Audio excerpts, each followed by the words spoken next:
Hello दोस्तों, यदि आप हमारे चैनल से नए जुड़े हैं तो हमारे चैनल एवी लाइव को सब्सक्राइब जरूर करें और अपने दोस्तों में शेयर करें। रात के करीब 3 बजने वाले थे। चारों तरफ सिर्फ और सिर्फ मौत का सन्नाटा पसरा हुआ था। पर इसी सन्नाटे के बीच शमशान घाट में एक औरत किसी आदमी की चिता पर बैठी कुछ मंत्र बुदबुदा रही थी और उसके ठीक सामने एक विधवा औरत अपने गोद में 5 साल के बच्चे को लिए बैठी ये सब होता देख रही थी कि तभी चिता पर बैठी उस औरत ने बच्चे को अपने पास बुलाया। बच्चा भी डरा सहमा जैसे ही उस औरत के पास गया तो चिता पर बैठी उस औरत ने एक झटके में बच्चे का सिर उसके धड़ से अलग कर दिया, जिसकी छींटें नीचे बैठी उसकी मां पर पड़ी। पर इससे पहले वो अपने बेटे की मौत का शोक मना पाती, चिता पर लेटी उस आदमी की लाश तड़पने लगी। उसके आंख नाक से खून बहने लगा और फिर अगले ही पल सब कुछ फिर से शांत हो गया। राजेश बीच सड़क पर खड़ा आती जाती गाड़ियों को हाथ देकर रोकने की कोशिश कर रहा था, पर रात काफी होने के कारण कोई उसकी मदद करने को तैयार नहीं था। बहुत देर लोगों से लिफ्ट मांगने के बाद जब वो थक कर किनारे हुआ तो खुद ब खुद एक टैक्सी आकर उसके सामने रुक गई। क्या हुआ भाई साहब, कहीं जाना है आपको? हरिद्वार जाना है भैया, बस मिस हो गई तो सोचा लिफ्ट ले लूं, पर कोई रुकने का नाम ही नहीं लेता। वैसे आप कहाँ जा रहे हैं? हरिद्वार का नाम सुनते ही ड्राइवर ने टैक्सी का दरवाजा खोल दिया और मुस्कुराते हुए बोला, मैं तो दिल्ली जा रहा हूँ, लेकिन आपको हरिद्वार छोड़ दूंगा रास्ते में। ड्राइवर की बात सुनते ही राजेश की सारी परेशानी एक पल में गायब हो गई। उसने तुरंत ही बैग टैक्सी की पिछली सीट पर पटका और खुद आगे आकर बैठ गया। कुछ ही देर में गाड़ी भी हवा से बातें करने लगी थी और इसी दौरान दोनों की बातें भी शुरू हो गई। बात पहले काम धंधे से शुरू हुई, फिर परिवार तक पहुंची और बातों ही बातों ने राजेश हर उस आम इंसान की तरह ड्राइवर से ये सवाल पूछ ही लिया, भैया इतनी रात में गाड़ी चलाते हो, कभी भूत वूत दिखा है क्या? राजेश सवाल पूछकर शांत हो गया था, लेकिन ड्राइवर के पास इस सवाल से जुड़ी एक दिलचस्प कहानी थी। ऐसी कहानी जो राजेश ने कभी सपने में भी नहीं सोची थी। हाँ भैया दिखा तो है, लेकिन हमें नहीं, हमारे पिताजी को। ड्राइवर के इतना कहते ही राजेश के कान खड़े हो गए। उसने तुरंत ही ड्राइवर से यह किस्सा सुनाने को कहा, पर ड्राइवर ने कुछ कहने से पहले राजेश के आगे एक शर्त रखी। कहानी तो हम सुना देंगे, लेकिन बदले में तुम्हें मेरा एक काम करना होगा। बोलो करोगे? हाँ कर दूंगा, पर किसी को जान से मारने को तो नहीं बोलोगे ना? अरे नहीं नहीं, पहले कहानी सुन लो, कहानी अच्छी लगे तो काम भी कर देना। तो इस बात पर आकर दोनों राजी हो गए और कहे अनुसार ड्राइवर ने भी एक्सीलेटर को जोर से दबाते हुए कहानी सुनानी शुरू कर दी। तो जैसा कि हमने बताया था, ये कहानी हमारी नहीं हमारे पिताजी की थी और वक्त था 1982 का। उन दिनों पिताजी हरिद्वार में चलाते थे। दिन में अच्छी कमाई हो गई तो ठीक, वरना फिर पिताजी को रात में भी सवारी के लिए निकलना पड़ता था। तो ऐसे ही एक रात पिताजी सवारी के लिए चक्कर काट ही रहे थे कि एक बहुत मोटी औरत ने उन्हें हर की पौड़ी नाम की जगह पर जाने के लिए हाथ दिया। पिताजी भी सवारी देखकर रुक गए। औरत का वजन ज़्यादा था, इसलिए पिताजी ने उससे ज़्यादा पैसे मांगे और वो औरत पैसे देने को तैयार भी हो गई। लेकिन हैरानी की बात यह थी कि औरत वास्तव में मोटी तो थी, लेकिन जब पिताजी चला रहे थे तो उन्हें ऐसा लगा जैसे कि रिक्शा खाली ही खींच रहे हैं। उन्होंने पीछे मुड़कर देखा तो मोटी औरत बैठी हुई थी। तभी पिताजी को धीरे धीरे किसी अनहोनी का एहसास होने लगा था, पर बिना कुछ बोले पिताजी उसे हर की पौड़ी ले आए। हर की पौड़ी आते ही वे औरत कब नीचे उतरी पिताजी देख भी नहीं पाए, और नीचे उतरते ही उस औरत ने पिताजी से कहा, मैं गंगा में डुबकी लगाने जा रही हूँ, 15 मिनट में वापस आ जाऊंगी, तब तक तुम मेरे सामान का ख्याल रखना। इससे पहले पिताजी उस औरत से कुछ कहते वो डुबकी लगाने को चल दी थी। पिताजी भी मन मार कर उसका इंतजार करने लगे। पहले 5 मिनट हुए, फिर 10, फिर 15, फिर 25, लेकिन उस मोटी औरत का कहीं कुछ पता नहीं चला। पिताजी ने नीचे जाकर भी देखा, लेकिन पूरी जगह खाली थी। भला रात के 3 बजे कौन पागल ही गंगा में डुबकी लगाने जाएगा, और वैसे भी ये समय तो शैतानों का होता है। पर ना चाहकर भी पिताजी ने 2 घंटे तक औरत का इंतजार किया, और 2 घंटे बाद भी जब वो नहीं आई तो पिताजी ने उस औरत का रखा हुआ सामान खोल कर देखा, जिसे देखते ही पिताजी के पैरों तले जमीन खिसक गई। वो औरत एक बैग लेकर आई थी जिसके अंदर एक पोटली थी और उस पोटली में भरी थी बहुत सारी राख और खूब सारे गहने। ये सब देख पिताजी को कुछ भी समझ नहीं आ रहा था, इसलिए वो सब कुछ समेट कर सीधा ही पुलिस स्टेशन को चल दिए।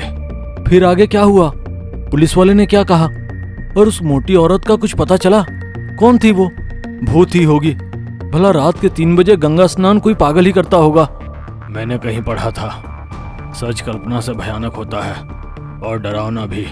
पिता पुलिस स्टेशन पहुंचकर किसी को कुछ बता पाते, इससे पहले ही एक हवलदार ने पिताजी के हाथ में वो पोटली देख ली।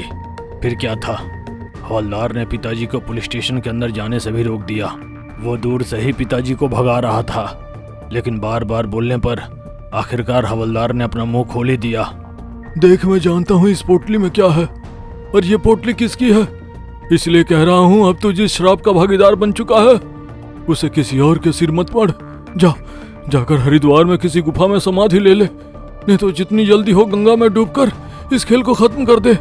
वैसे भी तेरी जिंदगी अब नर्क होने वाली है। हवलदार की सारी बातें पिताजी के ऊपर से जा रही थी। उन्हें हवलदार का कहा कुछ भी समझ नहीं आ रहा था। थक कर पिताजी ने भी हवलदार से झुंझलाते हुए कहा, एक तो बेटे के पढ़ाई के पैसे नहीं जुटा पा रहा हूँ, ऊपर से ये औरत भी बिना पैसे दिए ही भाग गई, और जब उसका सामान लेकर आपके पास आया तो आप भी अजीब अजीब बातें कर रहे हैं। आखिर ऐसा क्या है इस पोटली में जिसे बोलने में भी आपको डर लग रहा है?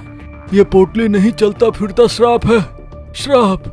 जिस औरत की पोटली लेकर तू मेरे पास आया है ना, वो औरत नहीं डायन है, जिसने अपनी पापों की पोटली बनाकर तुझे थमा दिए और खुद गंगा में जाकर विलीन हो गई। पर आपको कैसे पता कि वो डायन है?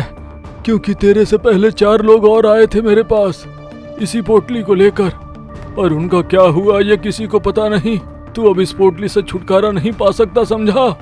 तू इसे फेंक भी देगा तो ये खुद ब खुद तेरे पास आ जाएगी, और इसे गंगा में फेंकने या फिर आग में जलाने की कोशिश मत करना, वरना इस पोटली के साथ साथ तू भी जल डूब जाएगा और वो औरत फिर से वापस आ जाएगी अपने श्राप की पोटली किसी और को देने के लिए। इसलिए अब इसे अपने पास ही रख, समझा? और जा यहाँ से।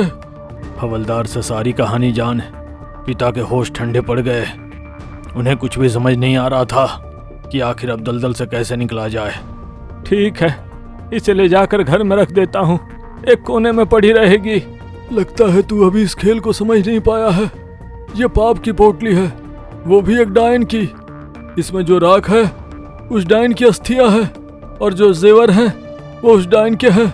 ये जिसकी भी होती है उसे दुख तकलीफ के अलावा कुछ नहीं मिलता, समझा? इसलिए इसे अपने पास रख और सबसे दूर हो जा, समझा?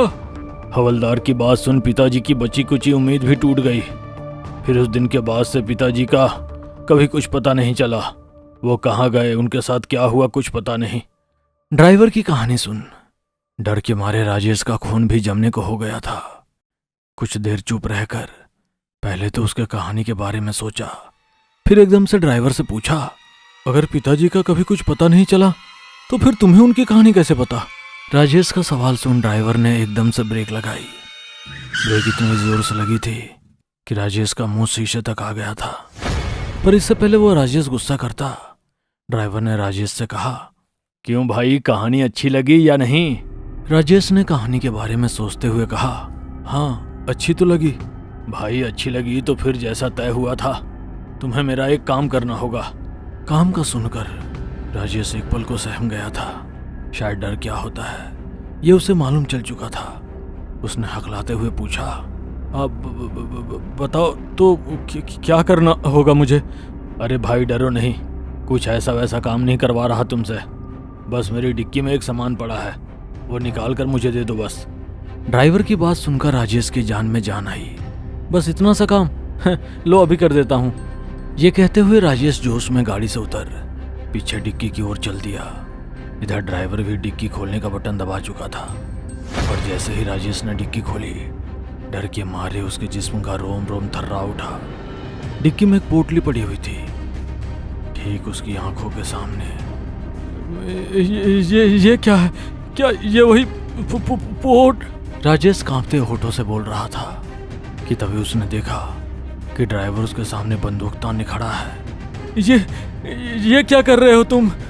कुछ नया नहीं कर रहा हूँ, एक चक्र है, जिसकी जिम्मेदारी अब तुम्हें निभानी है। और भागने या चिल्लाने की कोशिश मत करना, वरना मैं गोली मारने से पहले तुम्हें धमकी नहीं देने वाला। इसलिए जैसा जैसा बोलता हूँ ठीक वैसा वैसा करते जाओ, तुम्हें कुछ नहीं होगा। अब चुपचाप से पोटली उठाओ और नीचे हर की पौड़ी पर चलो, गंगा के पास। राजेश ने जब हर की पौड़ी का नाम सुना तो उसे एक और झटका लगा, क्योंकि वो सच में इस वक्त हर की पौड़ी पर ही खड़ा था, जहाँ चारों तरफ सिर्फ और सिर्फ मौत की शांति पसरी हुई थी। चारों तरफ देखने के बाद उसे अपनी मदद के लिए कोई नहीं दिखा, तो डरे सहमे उसने ड्राइवर की बात मान ली और पोटली हाथ में ले गंगा स्नान को चल दिया। पर जाते जाते उसने अपनी बची कुची हिम्मत को समेटकर ड्राइवर से बस इतना पूछा, पर ये कहानी तो तुम्हारे पिताजी की थी, फिर तुम इस श्राप के भागीदार कैसे बने? ये पोटली सिर्फ दुख, दर्द और तकलीफ ही नहीं देती, कभी ना बूढ़े होने का वरदान भी देती है। चल अब जल्दी पोटली को गंगा में विसर्जित कर दे, वरना यहीं तेरा भेजा उड़ा दूंगा। डरे सहमे राजेश ने ड्राइवर की बात मानते हुए पोटली को गंगा में गिराने को हुआ ही था कि अचानक ही उसे एक चुड़ैल का चेहरा नजर आया। ये वही चेहरा था जो कहानी की शुरुआत में आदमी की चीता पर बैठा मंत्र बुदबुदा रहा था, लेकिन पहले से बहुत डरावना और खूंखार, जिसे देख राजेश चीखने लगा था। पर इससे पहले वो भाग पाता, गंगा से 2 हाथ निकले और पोटली के साथ राजेश को भी हमेशा हमेशा के लिए गंगा में विलीन हो गए। पोटली के खत्म होते ही ड्राइवर घुटनों के बल बैठ खूब जोर जोर से रोने लगा था और महज कुछ ही मिनटों में वो ड्राइवर एक बूढ़ा शख्स बन जमीन पर लेट मर गया। हेलो दोस्तों, यदि आप हमारे चैनल से नए जुड़े हैं तो हमारे चैनल एवी लाइव को सब्सक्राइब जरूर करें और अपने दोस्तों में शेयर करें